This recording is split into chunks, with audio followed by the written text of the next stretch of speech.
todo lo que es la digitalización que aborda una ciudad, un territorio, genera un ecosistema que viene a dar soluciones en tres líneas de actuación, ¿no? Por un lado, está dando la solución a la forma de prestar el servicio por parte de las administraciones públicas y, por lo tanto, darle ese valor añadido a los ciudadanos, de una forma, además, que luego iré exponiendo, cada vez más innovadora y gracias a los avances de la digitalización. En segundo lugar, dentro de ese ecosistema que menciono, está también todo lo que sería la propia ciudadanía en cuanto ya no en la prestación del servicio público, sino un poco la forma en la cual vive una persona en la ciudad, digamos, esos servicios de valor añadido, esos intangibles, esas cuestiones que son más de servicio, no de administración pública, sino de servicios de ciudad, ¿no? O sea, cómo la ciudadanía percibe y convive en un territorio, en una ciudad. Y, por último, dentro de ese ecosistema estaría también todo lo que tiene que ver el sector empresarial. Indudablemente, una ciudad, para que se pueda calificar como inteligente, tiene que dar respuesta al menos a esos tres sistemas dentro de ese ecosistema. Es decir, si las empresas no pueden percibir ese valor añadido que tienen las ciudades, esa implementación de tecnología, esa gestión de los datos, esa generación de conocimiento, y con ellas no pueden practicar la innovación, ni tan siquiera pueden hacer negocios disruptivos apoyados en estas tecnologías habilitadoras que se van incluyendo en la ciudad, indudablemente nos quedaríamos un poco huérfanos en esa definición estratégica que le llamamos a la ciudad inteligente o al territorio inteligente o al destino turístico inteligente, que digamos que esto se amplía porque al final digamos que hay una serie de acepciones que se van incorporando día a día. De hecho, ya últimamente se empiezan a incorporar acepciones como territorio sostenibles e inteligentes, ¿no? También, ¿no? Porque no olvidemos que la sostenibilidad va a venir de la mano de la digitalización y la digitalización va a ir de la mano de la sostenibilidad. Eso es algo no solamente que van a tener las ciudades inteligentes, sino que van a tener cualquier sector que quiera desarrollarse, porque sin sostenibilidad, indudablemente, ni digitalización, ¿no? Entonces, yo creo que esa es la verdadera clave fundamental de esa práctica de la innovación. A veces, cuando diseñamos estratégicamente una ciudad, da la sensación, y esto es algo que con frecuencia ocurre en los debates que se mantienen, sobre todo los que tienen esa capacidad de gestión pública o de decisión, pueden que se centre demasiado en ese ámbito de gobernanza y un poco en cómo se prestan los servicios y cómo mejoran la prestación de servicios. Pero no se visualiza ese valor añadido, ya no solamente para los ciudadanos en general, sino también para el sector empresarial en su amplio sentido. Y cuando hablamos del sector empresarial, no estamos hablando solo y exclusivamente de nuevos negocios o digamos, nuevas startups que aprovechan, digamos, las tecnologías que son tendencias, como puede ser a lo mejor la inteligencia artificial, como pudiera ser algún sistema, empezar a utilizar sistemas en la nube o el blockchain, por decir alguno, ¿no? Sino simplemente que pequeñas empresas puedan cambiar sus modelos de negocio para introduciendo estas tecnologías para mejorar simplemente en su competitividad, en su cadena productiva, o rediseñar su modelo de negocio tradicional para dar respuesta también a ese otro hábito que da la ciudadanía. Porque también hay que tener en cuenta que a veces en el diseño de ciudades inteligentes o de territorios inteligentes, aunque sigamos a un patrón de ámbitos como puede ser Smart People, Smart Mobility, etcétera, un poco por encasillar lo que serían los ámbitos de actuación, también es cierto que lo más importante, y a mí es una cuestión que me gusta mucho tratar, que es la transversalidad de la digitalización en un territorio. Es decir, no hay que encasillar, ¿no? Es decir, yo creo que hay que tratar como una necesidad general y contextualizar a los factores endógenos que tiene un territorio, que tiene una ciudad. Y además con ello, otra cuestión importante, ¿no? Porque hay que tener en cuenta que los hábitos digitales vienen de la mano de los nuevos hábitos que tiene la ciudadanía. Igual que existen los derechos humanos, empezamos a incorporar derechos urbanos y además digitales, ¿no? Por lo tanto, esos derechos urbanos digitales son los que van a ser transformadores de la sociedad actual, transformadores de los territorios actuales, y son los que pueden aportar la competitividad. Sin duda también, sin conectividad a veces no se puede llegar al mismo ritmo, y eso es algo que se pone de manifiesto una y otra vez, pues porque el querer correr sin esa conectividad es querer correr sin saber andar adecuadamente, ¿no? Y también para que las nuevas tecnologías, como pudiera ser el 5G u otras que puedan venir apoyadas en la conectividad y puedan explosionar en un territorio y puedan generar nuevas posibilidades, también lógicamente necesitan de ese factor clave, ¿no? Que es la conectividad. Pero digamos un poco como introducción general, esa sería un poco una reflexión para marcar el concepto de ecosistema.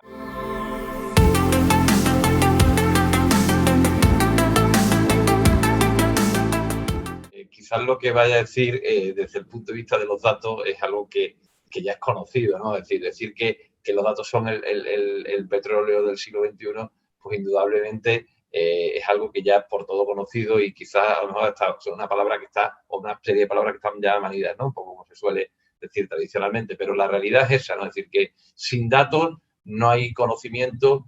porque sin datos no hay información y si no hay información procesada no hay conocimiento. Yo creo que para un destino turístico, incluso diría para una ciudad en general, pero para un destino turístico, digamos que la información es clave para el posicionamiento. Es decir, ya el destino tiene que convivir con una gestión que no solamente se realiza en la prestación del servicio cuando el visitante está en el entorno. La experiencia del destino comienza desde el minuto uno que se inicia la búsqueda,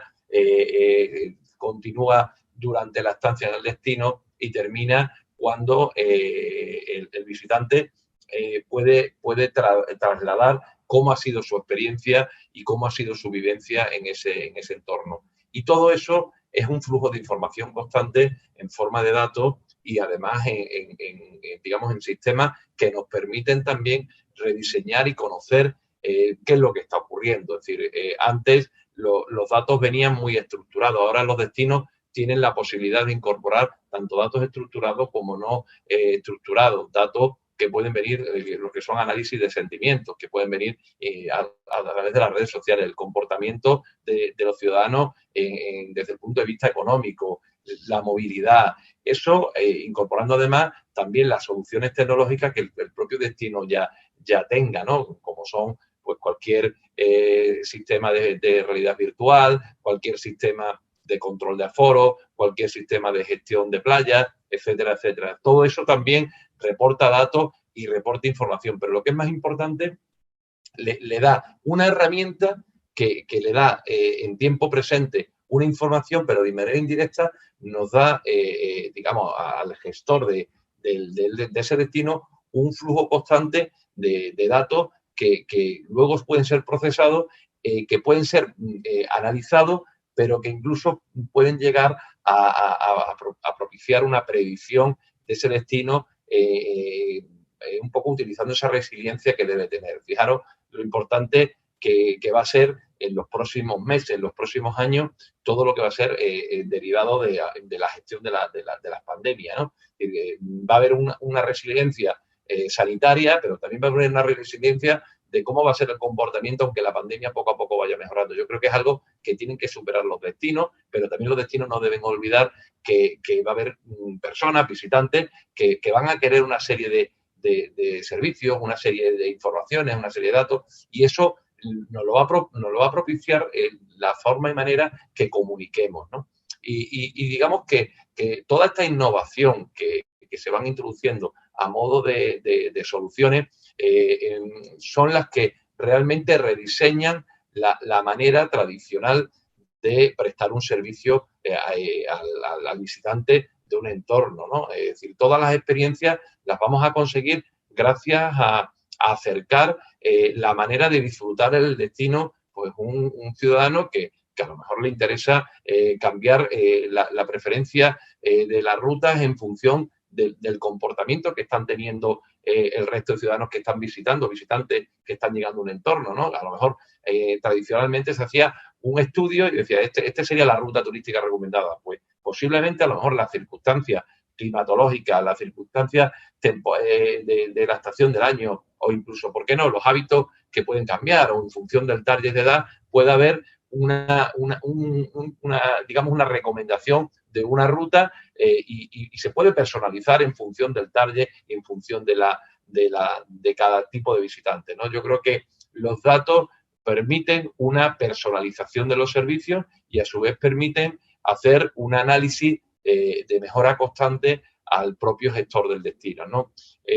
Hablabas de algunos de los pilares del concepto de destino turístico inteligente, ¿no? Como era la propia gobernanza, la sostenibilidad, que yo antes la mencionaba, que tiene que ir de la mano prácticamente ya de la digitalización, ¿no? U otras como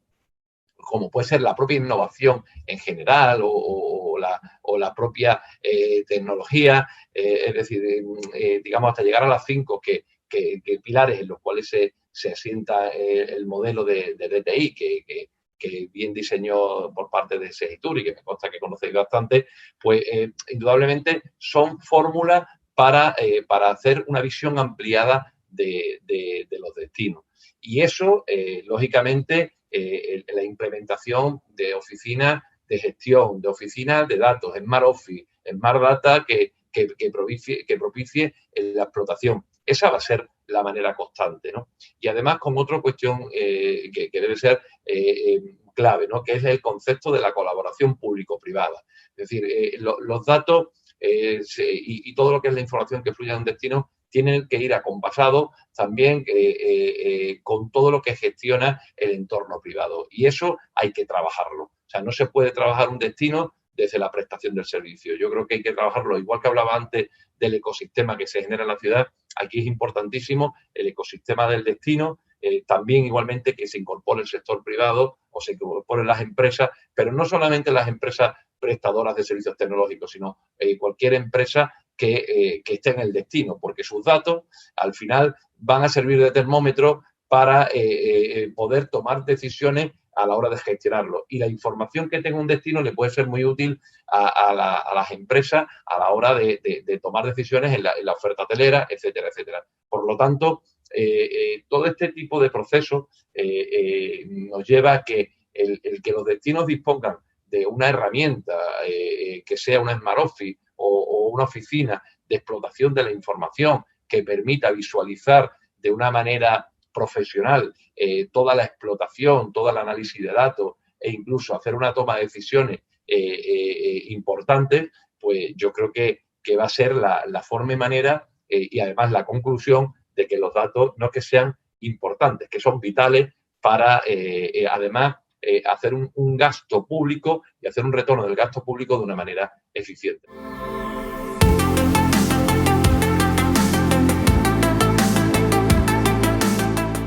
Todo lo que parecía un esnovismo digital o un esnovismo tecnológico se ha convertido en algo vital, ¿no? Y empiezo por el ejemplo del control de los aforos, ¿no? Parecía que el control de los aforos era algo, bueno, que daba un valor añadido a los destinos, a las ciudades, pero, en fin, no acababa de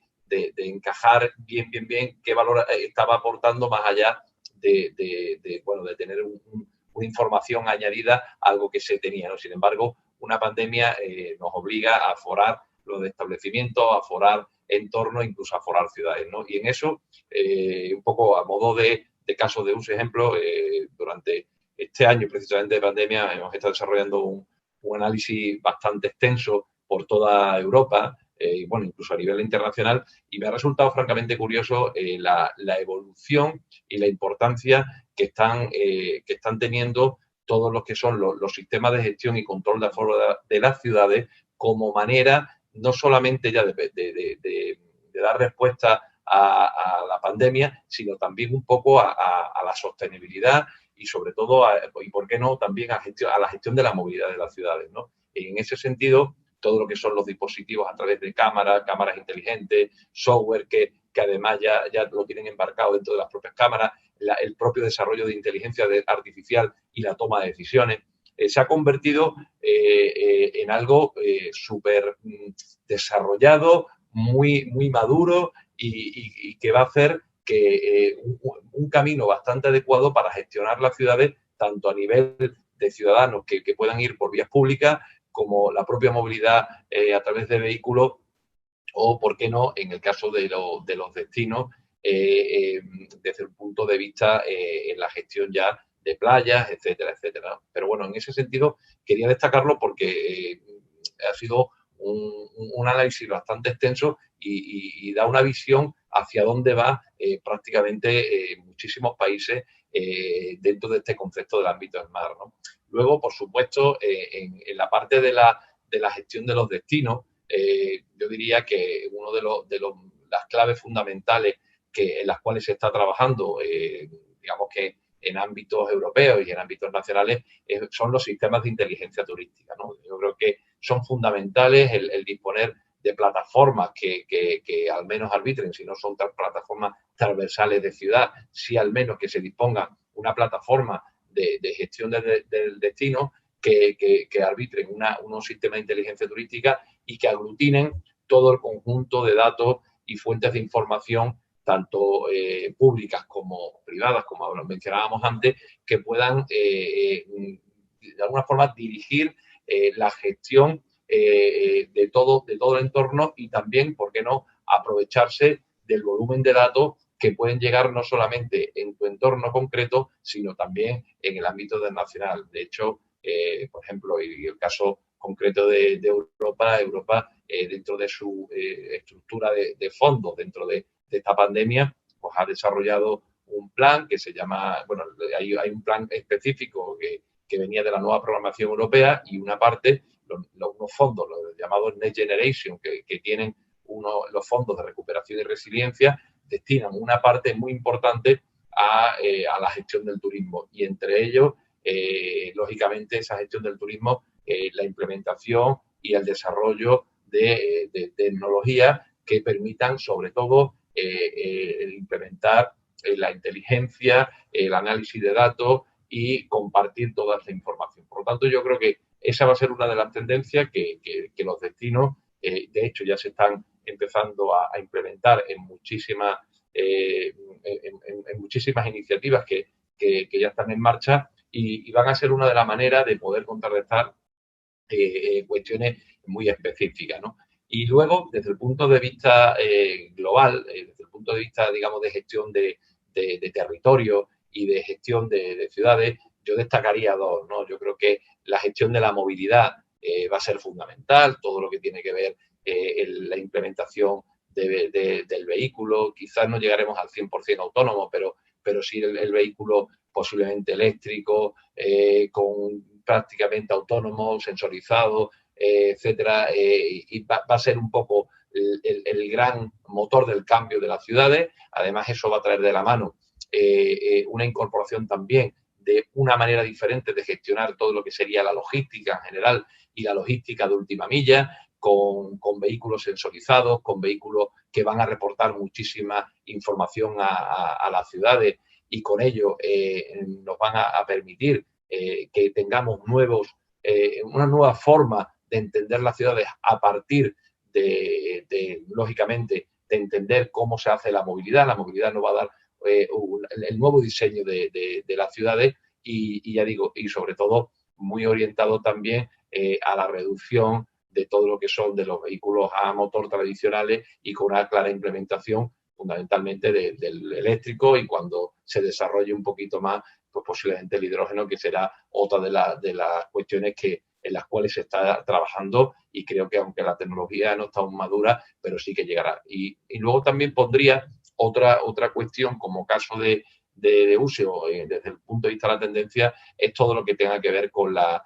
eficiencia y energética y lo que sería un poco el desarrollo y la conectividad de las ciudades. En la parte de eficiencia energética, pues indudablemente en esta tendencia también que tenemos a nivel planeta, ¿no? Un poco por todo lo que sería también el cumplimiento de los objetivos de desarrollo sostenible, todo lo que sería la agenda urbana, que digamos todo y todo el desarrollo orientado hacia el 2030 como objetivo, pues eso va a implementar, pues, va a obligar que se implementen muchísimas soluciones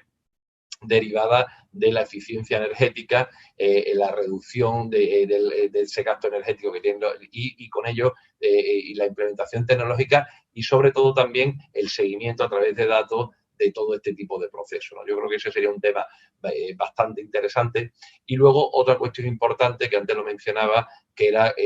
con la implementación o llegada del 5G. Yo creo que el 5G va a explosionar totalmente el concepto de Internet de las Cosas. De hecho, ya se menciona un concepto del AIoT, la inteligencia artificial de las cosas, ¿no? Es decir, ya no solamente que tengamos información de las cosas conectadas, sino que vamos a tener la posibilidad de que las cosas van a actuar y van a tener inteligencia artificial y van a aprender con nosotros. Yo creo que ese va a ser un gran cambio porque también va a hacer un gran rediseño de todas las ciudades, va a hacer un rediseño también de los ámbitos territoriales y creo que indudablemente van a ser transformadores, sobre todo porque el 5G va a propiciar que incluso, ¿por qué no?, que hasta se desarrollen nuevos modelos de negocio o que permitan desarrollarse cuestiones en ámbitos que a lo mejor tradicionalmente no se estaban pensando en ello, ¿no? Por las imágenes en tiempo real, vídeos en tiempo real, información en tiempo real mucho más rápida y con mayor capacidad de procesamiento, con menos latencia. Es decir, nos encontramos con un nuevo paradigma que ya hay ciertos pilotos en los cuales se están trabajando, ahí empiezan a diseñarse conceptos de hospitales líquidos, donde fluya la información, campus universitarios donde de forma líquida fluya toda la información y permita nuevas formas de la educación, en el ámbito sanitario, sobre todo también para la incorporación de operaciones remotas, se pueden estar operando alguien que esté al otro lado de un continente a otro puede estar realizando una operación simplemente gracias a la conectividad. Es decir, yo creo que ahí vamos a tener una gran secuencia de nuevas posibilidades de negocio